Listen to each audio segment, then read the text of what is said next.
तो चलिए, हम लोग अभी बीमा के बारे में पढ़ रहे थे, ठीक है।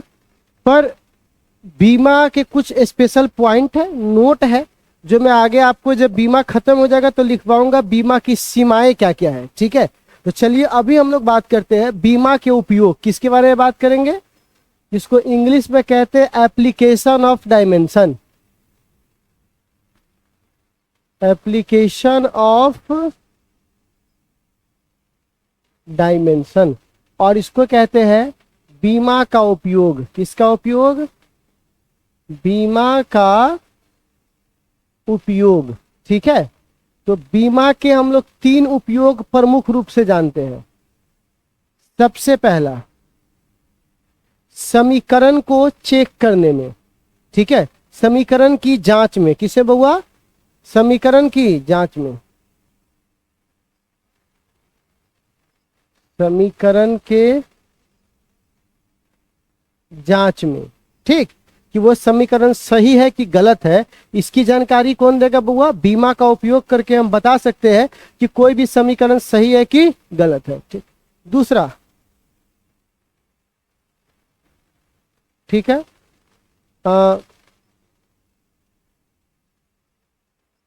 मात्रक परिवर्तन, मात्रक परिवर्तन मतलब एक मात्रक से दूसरे मात्रक में जाने में। और तीसरा, नया संबंध स्थापित करने में, नया संबंध भौतिक राशियों के बीच, राशियों के बीच स्थापित करने पर, स्थापित करने में, समझे। तो यहां पर 3 तरह से हम इसका उपयोग करेंगे। सबसे पहले उपयोग किसका करेंगे बउआ? समीकरण के जांच में, और दूसरा किस में, और तीसरा किस में? नए संबंध। ये 3 हमारे पास है। आज का हमारा मुख्य फोकस कौन रहेगा बउआ? समीकरण के जांच में। तो बीमा के उपयोग से हम किसको जांचेंगे बउआ? समीकरणों को जांचेंगे, ठीक, कि कौन सा समीकरण सही है और कौन सा समीकरण गलत है, ठीक है। यहां पर बोला जाएगा, पहला, बीमा के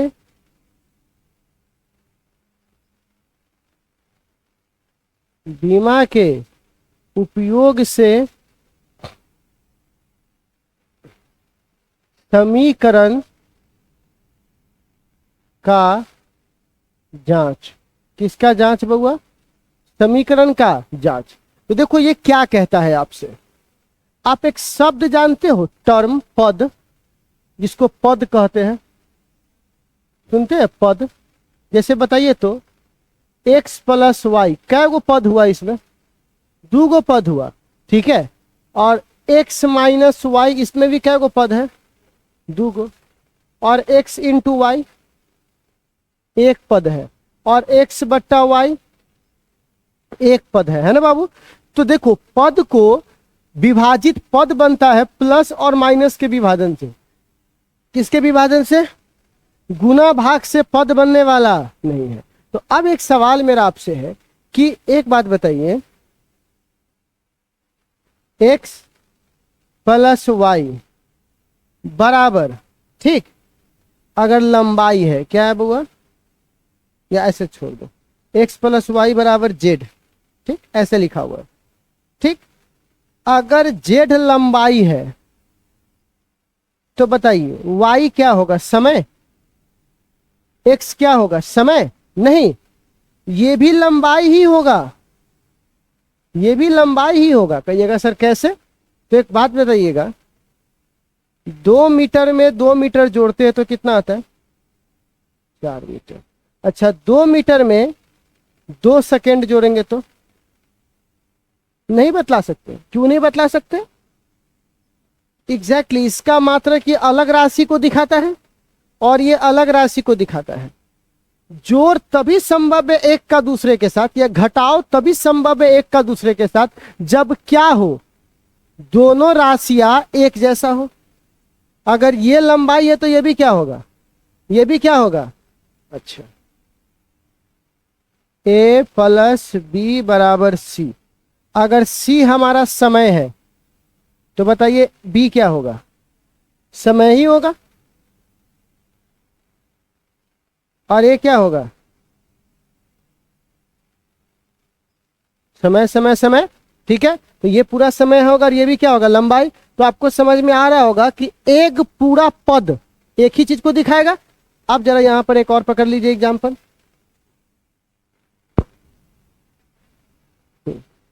एग्जाम्पल क्या है? x into y plus z बराबर m। यदि m दर्शाता है द्रव्यमान को तो बताइए z किसको दिखाएगा? द्रव्यमान को ही दिखाएगा। अच्छा, और एक्स वाई किसको दर्शाएगा? ये दोनों मिलकर किसको दर्शाएगा? ये अलग अलग कुछ भी हो सकता है, लेकिन जब मिलने पर एक होगा तो पूरा का पूरा टर्म किसको दर्शाएगा? द्रव्यमान को। इतना बात समझने में आपको दिक्कत नहीं है? तो प्यारे बच्चों, इससे समझ में आ गया होगा कि अगर इसका बीमा टी होगा तो इसका बीमा भी टी होगा, इसका बीमा भी। समझे? अगर इसका बीमा एल होगा तो एल होगा और इसका बीमा भी। ठीक है प्यारे बच्चों, इसमें देखिए तो अगर इसका एम है तो इसका भी, और इस दोनों को मिलाकर भी एम। बीमा क्या मिलेगा आपको? सब एक समान। इसमें कोई दिक्कत है आपको? नहीं। अब एक सवाल मैं आपसे पूछूंगा, कहिएगा इसकी परिभाषा क्या होगी? तो ऐसे लिखवाएंगे कि यदि किसी समीकरण के सभी पदों, क्या बोलेंगे बुआ? सभी पदों की बीमा आपस में एक जैसी हो। क्या हो बुआ? तो वह उस संदर्भ में हम बोलेंगे कि वह समीकरण बीमीय रूप से क्या है? सही है। कौन से रूप से सही है बुआ? तो क्या यही बात मैं यहां लिखवा दूंगा तो कोई दिक्कत? तो चलिए लिखिए तो आप लोग हेडिंग दे करके। अच्छा, उधर अभी बाकी है। ठीक है, तो मैं यहां पर लिखवा दूंगा, ऑनलाइन वाले बच्चों को लिखवा देता हूं। ठीक है ना, फिर आपको लिखवा दूंगा लास्ट में जाते वक्त। तो यहां पर क्या बोलेंगे, चाहे एक काम कीजिए ना, कॉपी के पीछे वाला पन्ना पे लिखने लीजिए परिभाषा, फिर बाद में अपना ऐड कर लीजिएगा। ठीक है, कॉपी के पीछे वाले पन्ना पे लिखिए। ठीक है, लिखिएगा।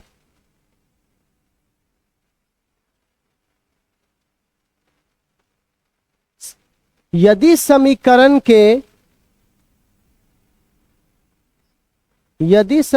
के सभी पदों की बीमा, यदि समीकरण के सभी पदों की बीमा, सभी पदों की बीमा एक समान हो,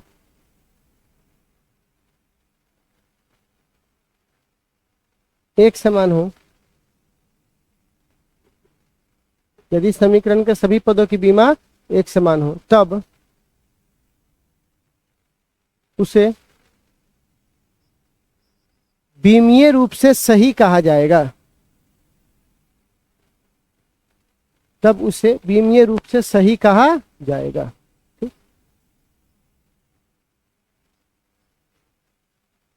चलिए, ठीक है। उसके बाद ये उदाहरण वगैरह लिख लेंगे हम लोग। ठीक, अब कुछ उदाहरण की मदद से जांच करते हैं। ठीक है, उदाहरण। तो सबसे पहला उदाहरण, दिए गए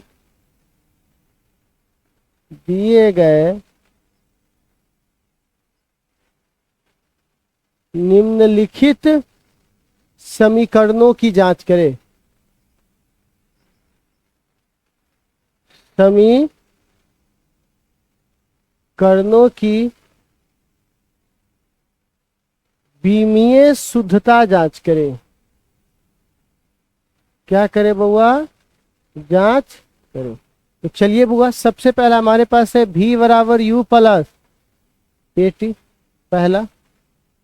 दूसरा s बराबर ut plus half AT square. तीसरा v स्क्वायर बराबर u square plus PS।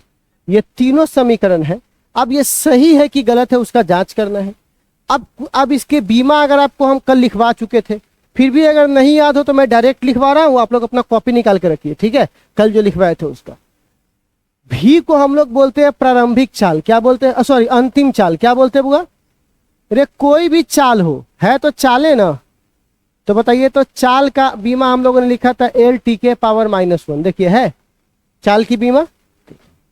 You को बोलते हैं प्रारंभिक चाल, कोई भी चाल हो रहेगा तो एल टी के पावर -1। ए को त्वरण बोलते हैं, याद कीजिए त्वरण का इतना था, और टी को समय बोलते हैं। आप बताइए, एल टी के पावर -1, एल टी के पावर -1। अब देखिए ये दोनों एक ही साथ है, ये टर्म नहीं है, तो एक काम करते हैं, आधार से मैं तो पावर को जोड़ दे, तो कितना हो जाएगा बुआ? -2 में 1 जोड़ेंगे तो माइनस, ठीक। तो आप बताइए ये तीनों की बीमा एक समान है कि नहीं है? तो यह बीमीय रूप से क्या है? सही है। कौन से रूप से सही है बुआ? बीमीय रूप से। चलिए इसमें देखिए, दूरी का क्या होता है? एल। दूरी का क्या होता है? एस को दूरी समझते हैं, ठीक है ना, एस देखकर इसको स्पीड समझा क्या? डिस्टेंस है ये, ठीक है, क्या है बुआ? ये डिस्टेंस, ठीक है। आप बताओ तो यू का क्या होगा? यू का भी लिखवाए हैं, कितना?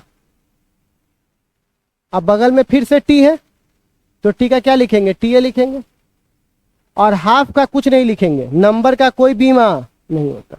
अब ए का भी लिखवाए हैं, टी के पावर त्वरण का, ए मतलब त्वरण कल लिखवाए थे, और समय का टी पावर 2 है तो 2, तो माइनस प्लस से प्लस खत्म, -2 से +2 खत्म, तो यहाँ खाली क्या बचेगा? एल।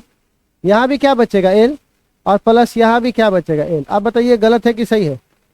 सही है। इसमें देखिए तो भी अभी लिखवाए, भी का बोलिए तो एल टी के पावर,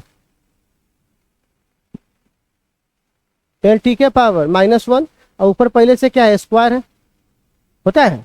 फिर देखिए तो u का मान एल टी के पावर -1 है ना, u बराबर चाल का, और फिर से स्क्वायर है, दो का नंबर का कोई डायमेंशन, और ए का क्या होता है?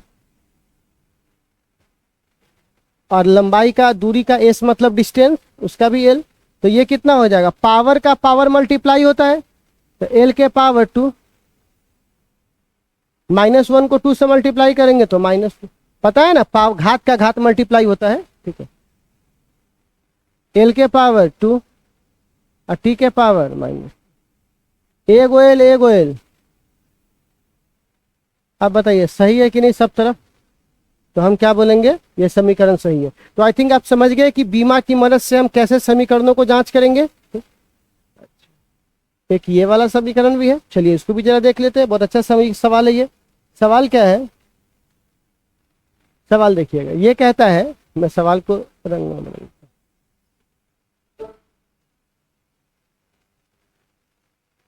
ठीक है। सवाल कहता है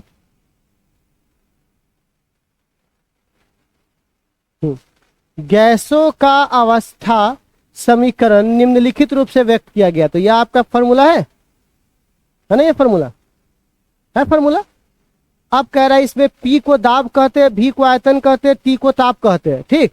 AB को नियतांक कहते हैं, मतलब होगा कुछ, और R को क्या बोलते हैं? मतलब ये भी एक नियतांक है। तो A की बीमा क्या होगी? किसकी बीमा हमसे पूछ डाला है? इस समीकरण को ध्यान से देखिए, P + A/V²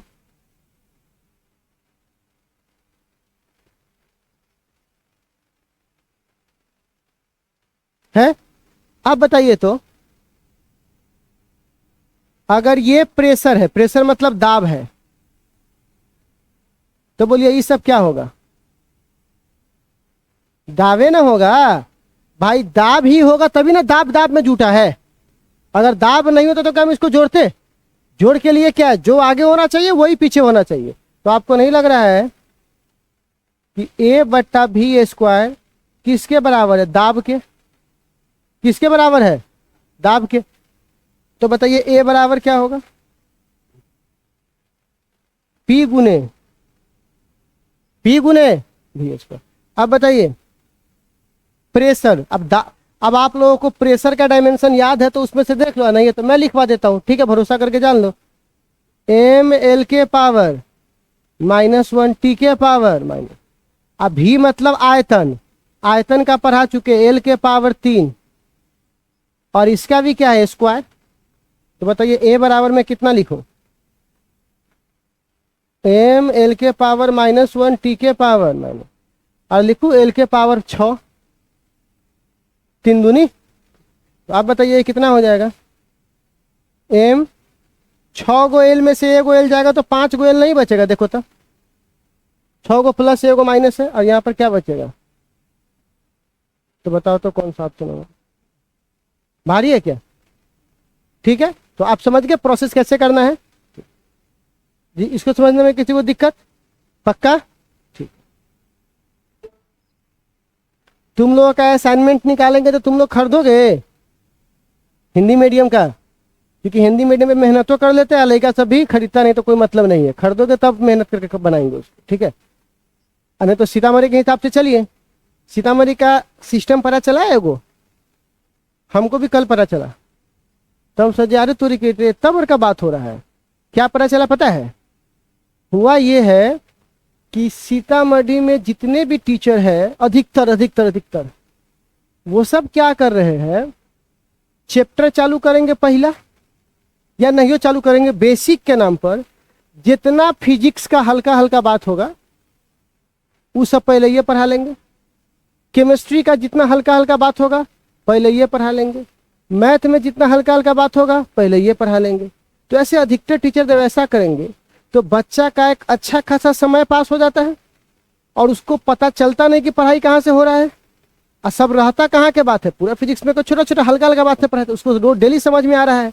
अब लड़का कॉपी मिलाता है तो कहता है वाह हमने सही तो इतना पढ़ा दिया, तो वो तो बकवास पढ़ाई हो रहा है, उसका कोई लिंक लाइन नहीं है। और तब तक बच्चा क्या हुआ, बाकी टीचर आगे भाग गया और उसको सिलेबस ज्यादा मतलब, बस वो अपना दौड़ रहा है। तो इससे लड़का को लगा कि लड़का को पता नहीं चल रहा है किताब में पढ़ाई क्या हो रहा है, कौन सा टॉपिक सर जी पढ़ा रहा है, तो सर जी अपनी दुनिया में घूम रहे हैं। जो चीज हमको अगले चैप्टर में पढ़ाना है उसका भी बेसिक इसमें पढ़ाते हैं। तो बेसिक क्या पढ़ा रहे हैं, हमको डिटेल पढ़ाना नहीं है चैप्टर चालू करके। तो ऐसा करने से फायदा क्या होता है कि जो बच्चे लोग होते हैं वो किताब छोड़ देते हैं, किसी और मास्टर के पास जाएंगे तो बोलेंगे 3 गो चैप्टर आगे चल रहा है, और वो बेचारा अपना भागे जा रहा है, फिर बच्चा एकदम बंद गया उसी दुनिया में लपट्टूस। सिलेबस चालू हो ना हो उससे कोई मतलब नहीं है, ठीक है। और जो भारी भारी टॉपिक होगा उसको छोड़ के हल्का हल्का टॉपिक सबको भगाए जा रहे हैं ताकि समझ में आए, ठीक है। क्या बता, ऐसे जो दुनिया है यहाँ पर, ठीक है। तो खैर आप लोगों का अभी अगर इसी फार्मूला में मैं बात बताऊं, इस फार्मूला पे देखिए, तो इसी फार्मूला में देखिए तो ये इस तरह से है। आप बताइए ये किसका पूछ रहा है, तो बताइए इस फार्मूला में पक्की बात है एटी किसके बराबर होगा, बल के, और बीटी भी किसके बराबर होगा, तभी ना जुटा गया है, ये सब बल में बल जुटेगा, है ना। तो बताइए तो बउआ ए बराबर कितना हो जाएगा, और बी बराबर, आप बताइए तो एफ का डायमेंशन क्या होता है बल का,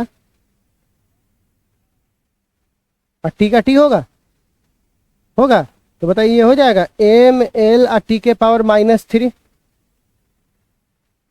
-1 ऊपर जाएगा तो, और इसका बोलिए तो,